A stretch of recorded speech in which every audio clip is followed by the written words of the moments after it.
गुरुवार को कोरोना के 31 पॉजिटिव मरीज सामने आए, जिसके बाद कोरोना पॉजिटिव मरीजों का आंकड़ा 625 तक पहुंच चुका है। आरआरटी प्रभारी डॉक्टर चावला ने बताया कि हिंदुस्तान जिंक में अब तक 52 पॉजिटिव और मांडलगढ़ विधायक गोपाल खंडेलवाल के परिवार में अब तक 16 पॉजिटिव केस सामने आने के बाद आरआरटी टीम ने विधायक के आवास पर पहुंचकर केस हिस्ट्री लेने के साथ ही कंप्लीट सैनिटाइजिंग व सर्वे का कार्य शुरू किया है। वहीं दूसरी ओर भिलवाड़ा के शास्त्री नगर क्षेत्र के हनुमान कॉलोनी निवासी 70 वर्षीय कोरोना पॉजिटिव वृद्ध की इलाज के दौरान मौत हो गई। पीएमओ डॉक्टर अरुण गौड़ ने बताया कि हनुमान कॉलोनी निवासी 70 वर्षीय हेमा तेली 26 जुलाई को कोरोना पॉजिटिव आए थे। डायबिटीज होने के साथ साथ इम्यूनिटी कमजोर होने पर वृद्ध को 40,000 की कीमत वाला लाइफ सेविंग इंजेक्शन भी लगाया गया था, लेकिन हालात में सुधार नहीं होने पर उन्हें एमजीएस हॉस्पिटल में ही वेंटिलेटर पर रखा गया था, जहां बुधवार देर रात उन्होंने दम तोड़ दिया। गुरुवार को मेडिकल गाइडलाइन के तहत परिवार के चंद लोगों की मौजूदगी में वृद्ध के शव का पुलिस मौजूदगी में पंचमुखी मोक्षधाम में अंतिम संस्कार करवाया गया।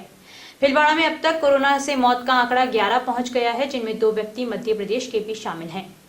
सबसे ज़्यादा जो अभी स्थिति जो है हमारे लिए चिंताजनक है वो है हिंदुस्तान जिंक की। वहाँ से 52 टोटल केसेस हो गए हैं और चिंताजनक बात यह है कि 43 केसेस तो गुलाबपुरा ब्लॉक के ही हैं, हुडा ब्लॉक के ही है, और बाकी दूसरे जो केसेस हैं वो एडजेसेंट जो हुडा और बनेड़ा और शाहपुरा के जो केसेस हैं उनमें से आए हैं। और दूसरा हमारा एक हॉटस्पॉट बनता जा रहा है होड़ा का।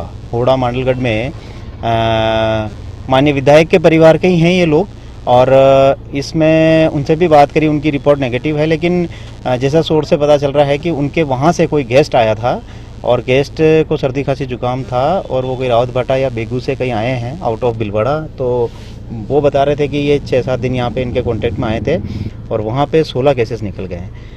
तो ये चिंताजनक इस चीज़ का है कि एक तो सभी आमजन जो है, जैसे कि कलेक्टर साहब बार बार मैसेज भी कर रहे हैं कि किसी को अपनी हिस्ट्री छुपानी नहीं है। अगर आप बाहर से आ रहे हैं तो अपना टेस्ट करवाइए, और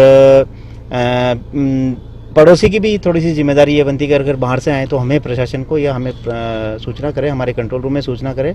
हम मुस्तैद हैं उसके टेस्ट करवाने के लिए। पहले हमारे 500 केसेस चल रहे थे टेस्ट के, अब जो है हमारी सैम्पलिंग बढ़ गए और करीब 1000-1100 हो गई है, और उसी के कारण ये सबसे ज़्यादा केसेस निकल के आ रहे हैं। तो ये इंडिकेशन ये कर रहा है कि जितने केसेस ज़्यादा करा रहे हैं तो केसेस बढ़ रहे हैं। इसका मतलब कहीं ना कहीं ऐसी स्थिति बनी हुई है जहाँ पे कोई लक्षण नहीं है, और लक्षण नहीं होने के कारण और वो फिर भी हम उनकी रैंडम सैम्पलिंग करा रहे हैं। जैसे कि सुपर स्प्रेडर हैं, सब्जी वाले हैं, दूध वाले हैं, किराना वाले हैं, कचौरी चाय पान की दुकान वाले हैं, सब्जी मंडी में जो हमारे सब्जी विक्रेता हैं, इन सब की हम सैम्पलिंग करा रहे हैं। तो इसमें से बहुत ज़्यादा केसेस निकल रहे हैं। तो अभी पब्लिक को समझना चाहिए कि जहाँ पे भी आप निकल रहे हैं, चाहे अपना कुछ भी बिजनेस कर रहे हैं, तो उसमें अपना मास्क लगाएं, सैनिटाइजेशन का यूज़ करें और सोशल डिस्टेंसिंग मेंटेन करें, और अनावश्यक घर से बाहर ना निकलें।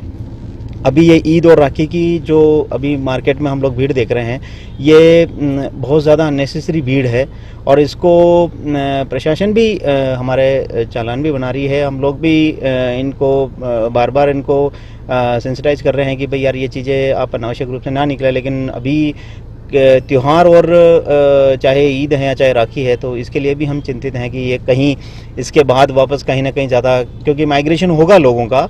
तो मेरा यही कहना है कि प्रशासन, जिला कलेक्टर महोदय का, हमारे सीएमएचओ साहब का, सभी का ये कहना है कि आप जहाँ पे भी जा रहे हैं एसएमएस का पालन करिए, सैनिटाइजेशन, सोशल डिस्टेंसिंग और मास्क बहुत ज़रूरी है। और मास्क ऐसा लगाएं जिससे ये मतलब जो है रुक सके। आप ये नहीं कि बार बार अपने नाक से मास्क हटा रहे हैं, नाक में खुजली कर रहे हैं, वापस लगा रहे हैं, तो ये बहुत ही गलत प्रथा है और इससे फैलने के चांसेस रहते हैं।